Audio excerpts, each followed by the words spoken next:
Hello and welcome to News Central Now. I am Adebola Adedugba. The top stories of this hour. Independent National Electoral Commission declares incumbent Lucky Aiyedatiwa winner of Ondo governorship election. Mali's Prime Minister calls for clarity on transition timeline. Senegal votes in snap election amid push for reforms. And details shortly. Well, let's begin with updates on the Ondo governorship election, where the Independent National Electoral Commission, INEC, has declared Governor Lucky Aiyedatiwa of the All Progressives Congress, APC, as the winner of the Saturday's governorship election in Ondo State. Aiyedatiwa was declared winner after polling the highest number of votes in the election. The incumbent governor battled Adebola of People's Democratic Party, PDP, Femi Festus of the Labour Party, LP, and Abbas Mimiko of Zenith Labour Party, ZLP, among others in Saturday's poll. Announcing the results in Akure, the state's capital, INEC's returning officer and Vice-Chancellor of Federal University, Lokoja, Professor Akinwumi Olayemi Durotimi, said Aiyedatiwa polled a total of 366,781, while Ajayi got 117,845, while Labour Party had 1,162 votes. And to speak on this, we're joined by a lawyer as well as a public affairs analyst, and that's Taiwo Ojumo. Good afternoon, Mr. Ojumo. Let me kick off by asking what your reaction is, first of all, to this election. Did you see Lucky Aiyedatiwa winning this election? Yeah, good afternoon, Adebola, and thank you for having me. I'm not surprised because I've always said it that elections globally are more or less a test, a popularity contest. And so I've known before now that the governor of the state was the most popular of all the candidates. But then there are a lot of lessons to take home from the election. But I must congratulate the governor sincerely. I think he was very popular amongst all the candidates. Well, I must also congratulate the opposition, that is, in particular, Honorable Adebola, who did a good job too. But the governor did a lot of good job. Did a lot of work. He put a lot of work into the campaign. He went around the 18 local governments, campaigned vigorously, and then almost all the governors of APC, came around to support him. Well, yes, I think the victory was deserved. Okay, I know you talked about popularity. That's the power of the incumbents now. Governor Lucky Aiyedatiwa, as he emerged the winner of this election. Aside popularity, what factors contributed to him emerging victorious in this governorship election in Ondo State?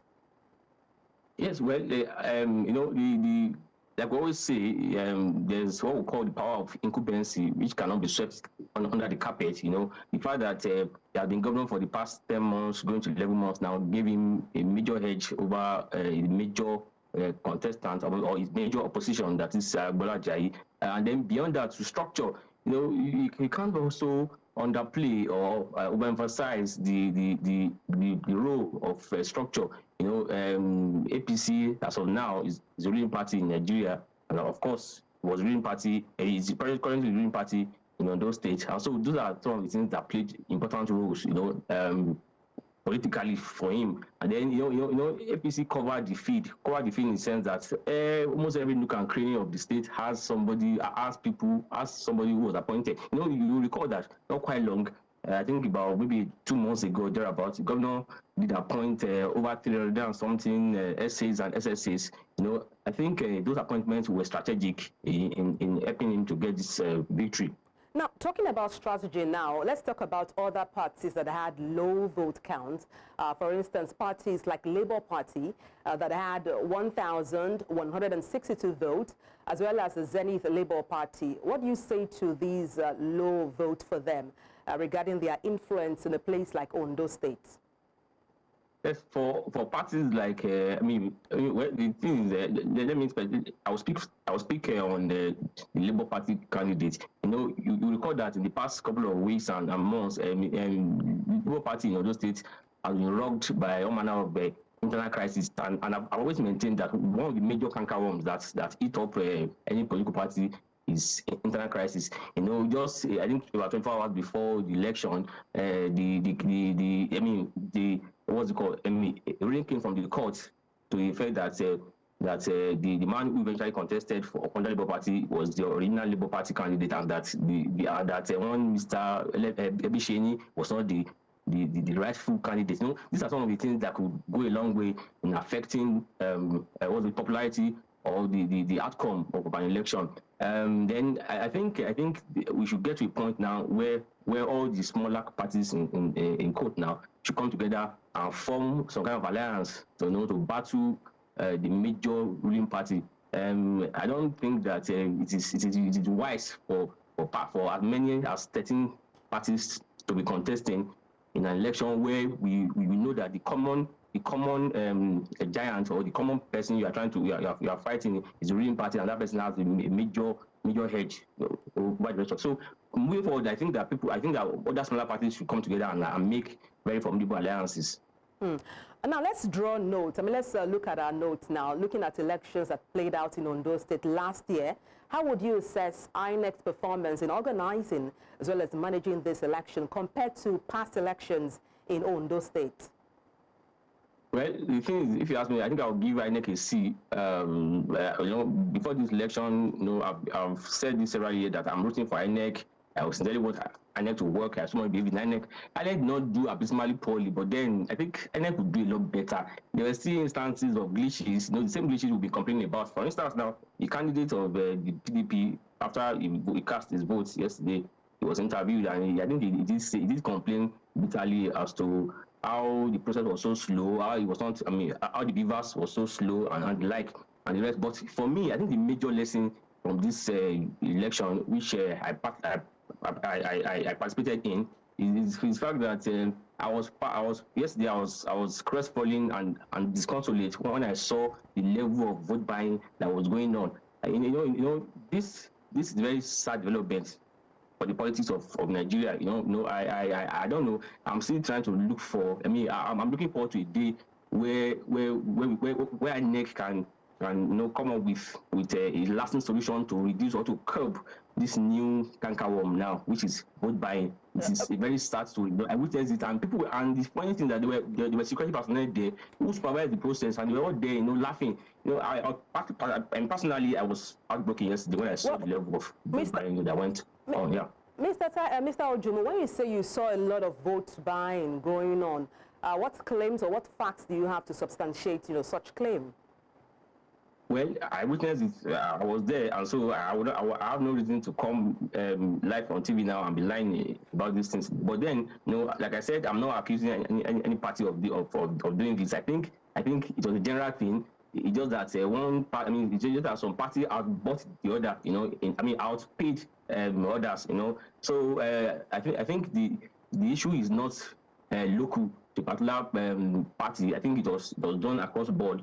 So I'm not here to accuse anybody of anything, but I was there. I witnessed it, and it was very appalling to me. As a matter of fact, somebody approached me, and then I felt insulted. So are you saying that you're going to give me 10,000 naira, and that 10,000 naira will suffice for the next for 4 years? Am I supposed to buy? It's just a very, very, very, very unfortunate scenario. But then, like I said earlier, I was sincerely congratulating the governor who has emerged. I think it was well deserved. I think he put in a lot of work. And I think he was the most popular for the candidates, and in elections are popularity contests. So yes, the most popular candidate won.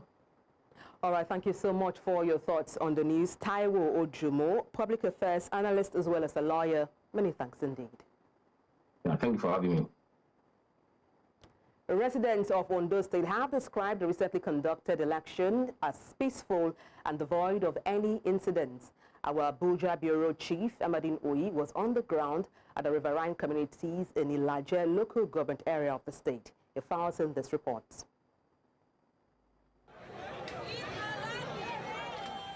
Citizens of Ondo State added jetty at Ugonla, all in a last-minute rush to get to their communities to cast their votes. From there, the journey began across several riverine communities of the Ilaje local government area of the state. Our team stopped at Obenla after an almost 40-minute boat ride hoping to get the governor, Lucky Aiyedatiwa, as he casts his vote. Shortly after, he arrived at about 8:48 a.m. and immediately proceeded to the voting area. I've just casted my vote at Unit 05, Ugbo Ward 4 in Laje local government area of Ondo State. Here in my unit and the community, it's been calm and peaceful, and the turnout is very, very encouraging. He commended the election officials for surmounting the usual logistics problem, saying they arrived on time for the process. From what I've seen here today, the INEC officials, I was told, have arrived since yesterday at the RAC Center, and they started early. You can see it's just about past 9. I have casted my vote, and I'm not the first person that casted his vote anyway. Some other eligible voters have already casted their vote before I came out, before I got here. Some others on ground gave an overview of the entire process from their own perspective. Presently, you can see everywhere the environment is peaceful, and there is no rancor, no arguments. Everybody understands each other, even including all the politicians around. There is a spirit of brotherhood in them, and all of them are going on their way. Since we have been around, we have been moving around from one ward to another in this election. There is no cause for alarm anywhere. No security threats. Everything is going on fine. The process has been successful. It's going on smoothly. So those far, those good. There is no problem. So and the environment is very conducive. So everybody is at home. So relaxed, and they are performing their duties as at when they. It's free and fair. That's what I'm going to say. It's just free and fair. And there's no fight and there's no disagreement on different parties. The vote is going on very well. No argument. We're doing it successfully. There are no fighting on other things. With the polls now ended, residents of the state will be anxiously looking up to the electoral body to complete the process and announce the winner of the election. In Ondo for News Central, I am Amadine Uyi. In a related development, the Democracy and Good Governance Watch Initiative, a coalition of civil society organizations, has praised the people of Ondo State for the peaceful conduct of the 2024 governorship election held on November 16th. In a statement issued in Akure, the Ondo State capital, the coalition commended voters across the state's 18 local government areas for turning out peacefully to elect a new leader to steer the state affairs for the next 4 years. The group also lauded the Independent National Electoral Commission, INEC, for its commendable performance, describing its conduct as exemplary. It expressed optimism that the electoral process would conclude credibly with the announcement of the winner. However, the coalition raised concerns over isolated reports of vote buying at some polling stations. While these incidents were deemed insufficient to undermine the election's credibility, the coalition emphasized the need for stricter measures to eliminate malpractice in future polls as Nigerians aspire to set a global standard for democratic elections.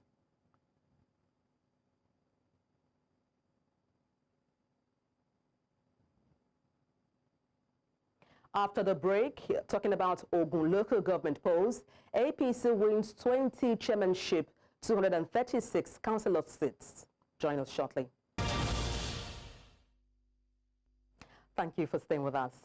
The Ogun State Independent Electoral Commission, OGSIEC, has announced the results of the 2024 local government chairmanship and councillorship elections, with the All Progressives Congress, APC, securing victories in all 20 local government areas and 236 wards across the state. The results were declared by OGSIEC Chairman, Mr. Babatunde Osibodo, during a live broadcast from the Commission's headquarters in Abeokuta. Mr. Oshibodo revealed that a total of 613,156 votes were cast in the chairmanship elections across the state's 20 local government areas. The elections featured candidates from 19 political parties. And to unravel this, we're joined by a lawyer as well as a political affairs analyst, and that's Festus Ogun. Good afternoon. Glad to have you join me in the studio. Let me kick off by asking, what you think about APC's sweeping victories in Ogun State's local government elections, talking about what that speaks to the party's dominance at the grassroots levels. There was no election properly so-called in Ogun State. We do not have to shy about that. What we had was an activity involving members of the political party, the leading political party in Ogun State, that's the All Progressives Congress. And we have a situation where they have foisted themselves on the good people of Ogun State. We had wards, we had polling units where there were no polling materials, where there were no electoral officers, yet we saw on TV how results were announced. We know how people were intimidated, members of opposition parties were intimidated, arrested, brutalized by elements loyal to the people in government. So in my respectful view, I do not think there was anything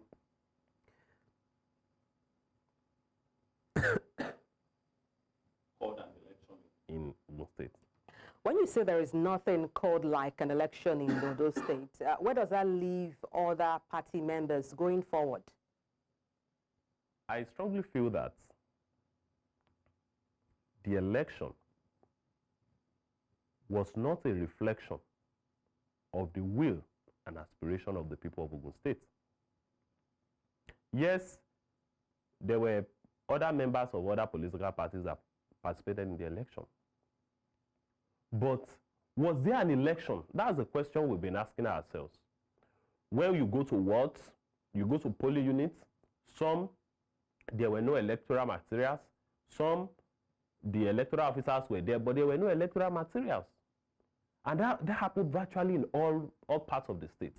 So if that happened and results were announced, then it appears that it was just a fraud committed against the people of the state.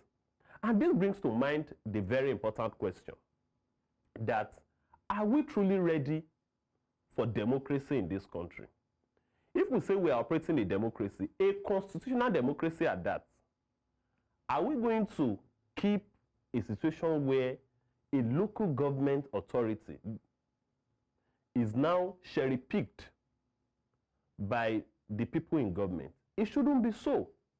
What we had in Ogun State was a situation where the Electoral Commission only handpicked individuals from the APC that were simply loyal to the governor.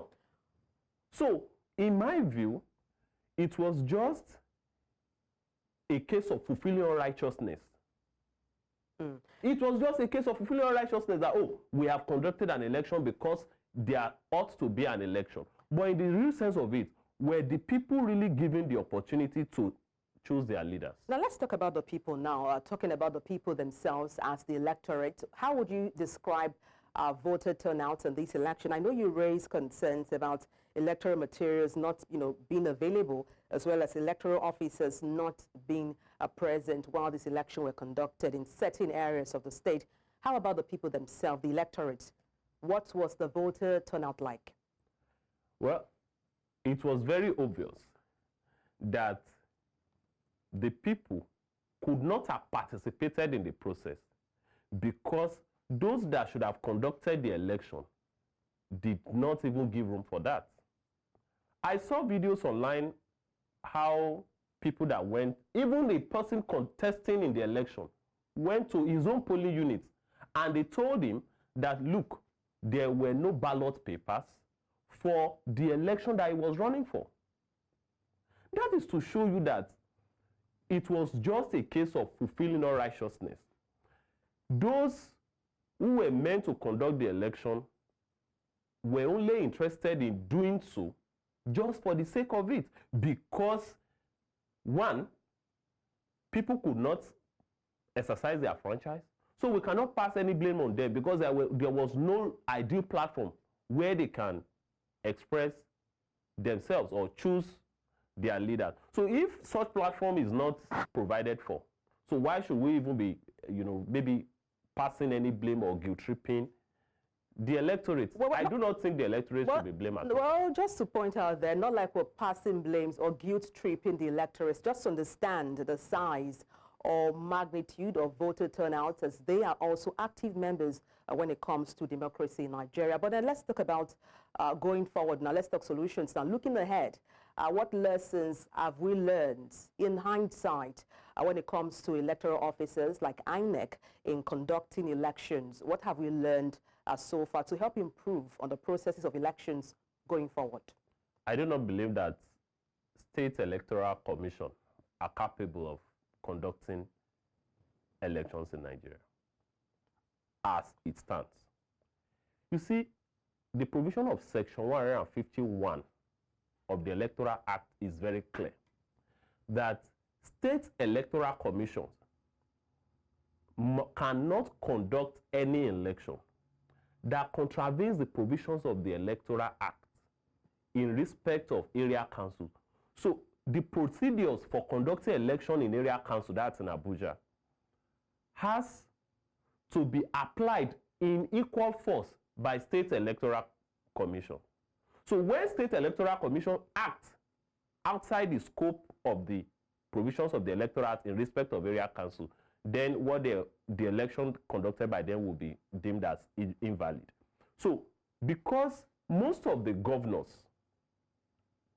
take advantage of the weakness of the state electoral body, then I would advocate that maybe INEC should step in to conduct the elections for us. Because if you go to virtually all the states, you see the political party that elected the government will be the one that will sweep all the seats, including the councillorship and the chairmanship position. All. So the question is, why is it that the parties loyal to the government or the parties that the government belongs to, why are they the one clearing all the political seats in the states in election conducted by the state electoral body? But when it comes to election conducted by INEC, you see that, you know, other political parties would win. So that means that there is a level of incompetence on the part of state electoral body. So I would advocate that INEC should step in and conduct state election for us. But you do know by law that INEC does not have the powers to conduct all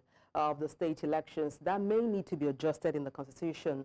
But let me find out from you. Elections done and dusted now when it comes to councillorship as well as chairmanship position in Ogun State. What implications does this pose, you know, for opposition parties in Ogun State in future elections? What are the fears?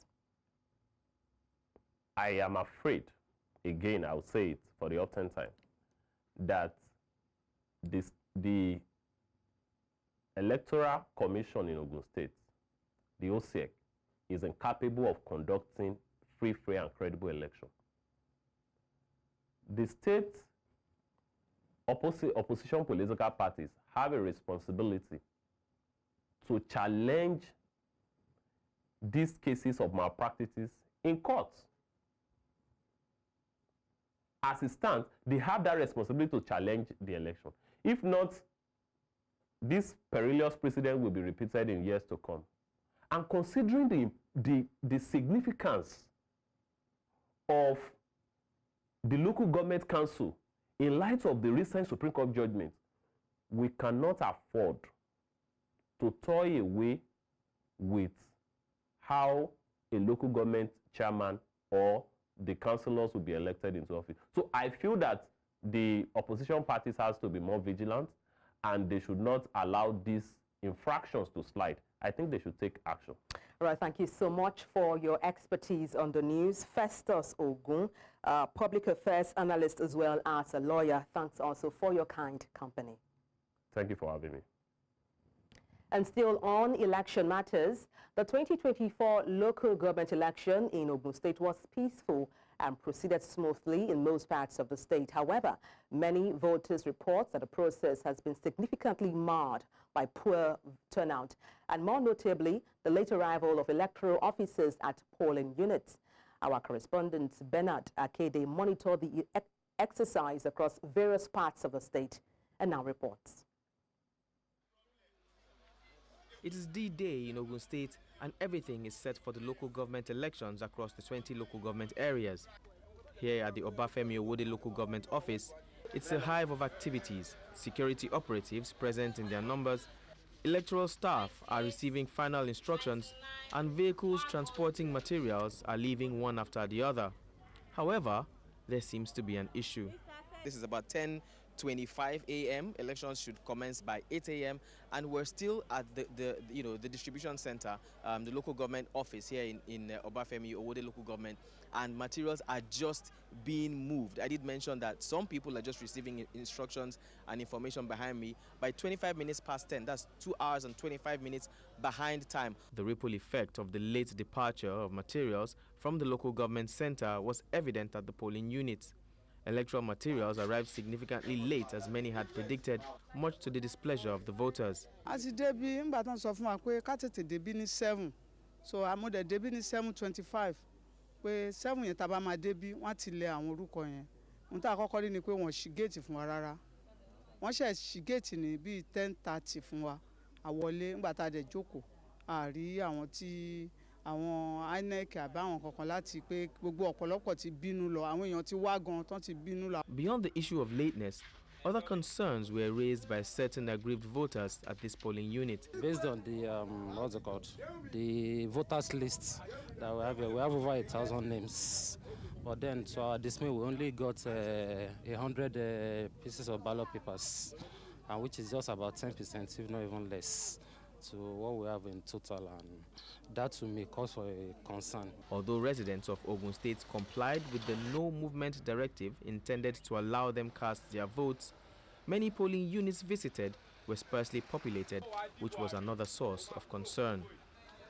At Unit 01, Ward 14, Abeokuta South, a party agent who chose to remain anonymous alerted us to some irregularities he witnessed at his polling unit. He said somebody came and announced to the voting officers here that they got information that there was some disturbance somewhere around, electoral violence, and that they should try and hasten their process and leave the area. And then they began to rush off without even counting and announcing the results. So this particular person who gave us information and some other party agents insisted that results be counted and be announced. Now, as if that was not enough, eventually after announcing the results, writing the results on a paper, they wrote it with pencil and not with ink. It wasn't all gloom and doom, however. In some units, voters reported that the process was smooth. But as expected, there were others who held contrasting opinions. I give kudos to the OGSEC for conducting a very peaceful and organized election. If you wouldn't mind, I would say this is the best of it all so far. Everything was under free and fair.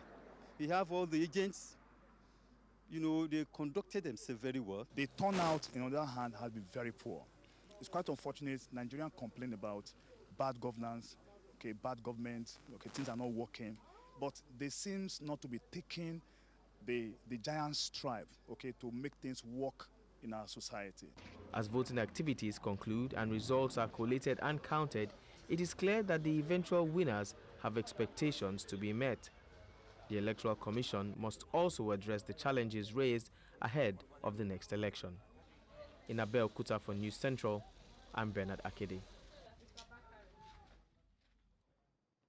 Nigerian health experts are encouraging citizens to adopt contraceptive use as a means of managing the country's rapidly growing population. Health professionals say limited funding and socio-cultural beliefs are major obstacles to widespread family planning adoption in Africa's most populous nation. Our correspondent, Omolola Ololade, has details. With its current trajectory, Nigeria's population, now estimated at over 200 million, is projected to double within 25 years, positioning it as the third most populous country globally after India and China. While government policies identify family planning as vital to managing growth, Many Nigerians voice concerns around birth control methods. I think the major reason behind family planning is the aspect of procedure. That's if you don't meet the right person.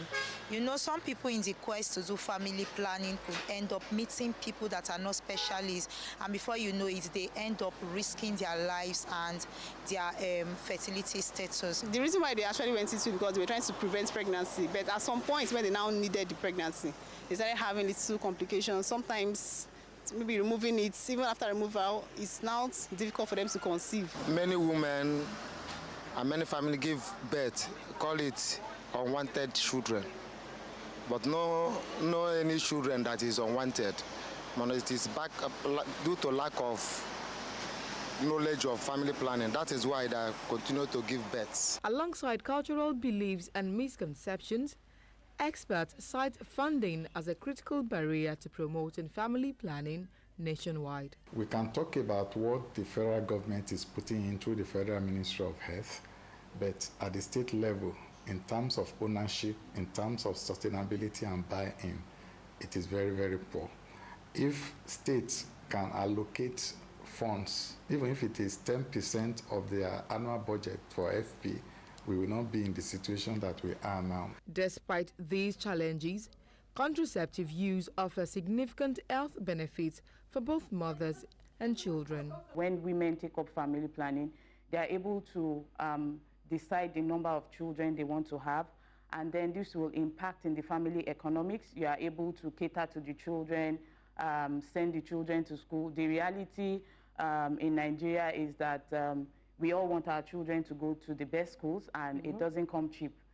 So when a woman is able to plan her pregnancy, she's able to also support the husband with the family finances to be able to give better lives to the children. Greater awareness and access to family planning are expected to help slow population growth and mitigate its associated challenges. In Lagos for News Central, Omolola Ololade. Nigeria's Chidinma Adeshina claimed the position of first runner-up at the 73rd Miss Universe competition held in Mexico City. The grand finale held early Sunday morning at the Arena CDMX saw a dramatic face-off between Adeshina and Miss Denmark, Victoria Kjær Theilvig. In the end, Theilvig was crowned Miss Universe for 2024, succeeding Shanice Palacios of Nicaragua, the title holder from 2023. Adeshina's grace, poise, exceptional performance earned her widespread acclaim from judges and audiences worldwide, solidifying her place among the competition's most memorable contestants. This year's Miss Universe pageant celebrated the intelligence, elegance, and cultural diversity of women from across the globe, making it one of the most exciting editions in recent years. Coming up, Mali's Prime Minister calls for clarity and transition timeline to civilian rule. Details shortly. Join us again.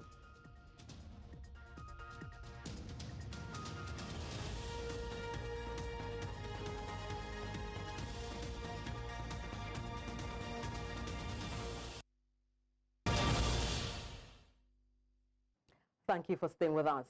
Mali's civilian Prime Minister, Chogel Kokala Mega, has urged the nation's military rulers to initiate discussions on ending the prolonged transition period, marking a rare public critique of the junta. Since back-to-back coups in 2020 and 2021, Mali has been governed by the military, which initially pledged to transfer power to civilians through elections by March 2024. However, those plans were postponed indefinitely in June 2022, leaving the timeline for democratic transition unclear. Mega expressed concerns on Saturday, warning that the lack of clarity was fueling speculation among citizens and potentially undermining the government's effectiveness. Despite his critique, the Prime Minister praised the armed forces for their efforts in maintaining stability amid ongoing jihadist and separatist violence. He also called for unity and respect for authority to ensure Mali's strength and stability during this critical period. And voting is underway in Senegal's snap parliamentary election, with a new administration seeking a decisive majority to advance its ambitious reform agenda. President Bassirou Diomaye Faye, who secured victory in March, campaigned on promises of economic transformation, social justice, and anti-corruption measures, fueling optimism among the nation's youth battling inflation and unemployment. However, Faye's early months in office were hindered by an opposition-led parliament.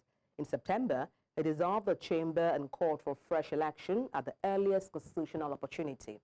Approximately 7.3 million registered voters will decide the composition of the 165-member parliament for the next 5 years. Analysts predict that the ruling PASTEF party, buoyed by its presidential win, is the front runner to secure a majority, continuing Senegal's tradition of aligned parliamentary outcomes with presidential preferences. Tanzania's Prime Minister Kassim Majaliwa has urged citizens to remain calm as rescue operations continue following the collapse of a four-story building in Kariako, Dar es Salaam's bustling commercial hub. The tragedy, which occurred on Saturday, has claimed at least 5 lives and left dozens injured. Rescue teams, including hundreds of first responders, are working tirelessly to locate survivors trapped beneath the rubble. Using bare hands, drills, and sledgehammers, rescuers are combing through the debris in a coordinated effort supported by heavy-duty excavators. Prime Minister Majaliwa assured the public that the government is prioritizing the rescue mission, urging patience and cooperation as efforts intensify to save lives in the wake of this devastating incident.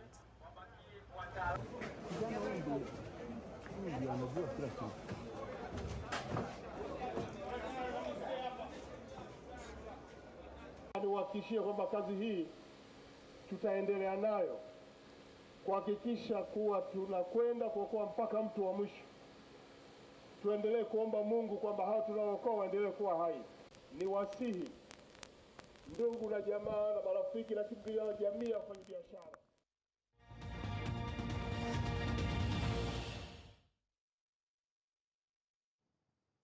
In the world of sport, Nigerian champions Edo Queens secure a dramatic semi-final spot at the CAF Women's Champions League after coming from behind to defeat defending champions Mamelodi Sundowns 2-1 in a thrilling encounter in Labi Zouali Stadium, Casablanca. Despite needing just a draw to advance, the West African champions found themselves trailing in the 24th minute when Melinda Kadiete put the South Africans ahead, threatening to end their campaign. They, however, showed remarkable resilience with Peace Essien equalizing in the 95th minute before Mary Mamadou completed the stunning comeback 6 minutes later by tapping in from close range following a defensive error. The victory ensured Edo Queens finished top of Group B with 7 points from 3 matches, having won 2 and drawn 1 with a superior goal difference of +4. John Jones cemented his status as one of the best mixed martial artists of all time. He stopped Stipe Miocic with a stunning kick to retain his heavyweight title at UFC 309. Jones drummed fellow American Miocic with a thundering spinning back kick in the 3rd round at New York's Madison Square Garden to make the first defense of his belt. The 37-year-old Jones said he plans to continue his UFC career, but did not confirm if his next fight will be against Britain's interim champion, Tom Aspinall. Former light heavyweight champion, Jones's win was his record extending 16th in title fight and 22nd overall in the UFC.